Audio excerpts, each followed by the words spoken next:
The Voice in the Walls. True crime short story, first-person narrative. Most days my life was painfully ordinary.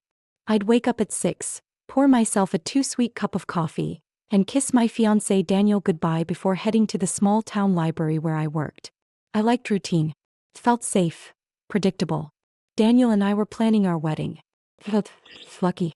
That's what makes this worse. I never saw it coming. It started with whispers. Not voices exactly, just sounds. Like someone breathing near the wall. Books would vanish from the shelf at work and reappear in odd places. I chalked it up to stress. Daniel laughed when I mentioned it. "You need sleep," he'd say, smiling, always so calm. But then came the note. I found it folded inside my coat pocket. Old paper, blocky handwriting. "You shouldn't be alone so much." I froze. After that, things escalated. Footsteps padded the hallway at night.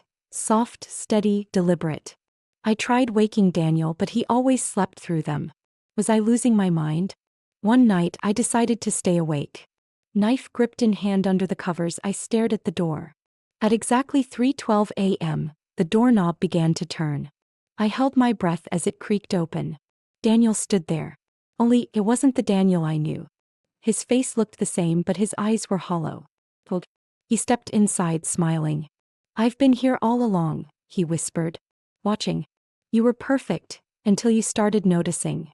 I couldn't speak. Couldn't move. He wasn't Daniel. The man I loved, lived with, was an imposter. He had taken Daniel's identity months ago.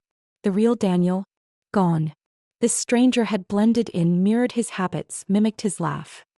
He knew everything about me, because he had studied me long before we ever met. I ran. I don't remember how. The neighbors found me screaming in the street. The police came. The man calling himself Daniel disappeared that night. Vanished without a trace. They never found him. Now I live behind double locks and closed curtains. I still make my coffee at 6, but I never kiss anyone goodbye. I don't trust calm smiles anymore. Or laughter. Or love that feels too safe.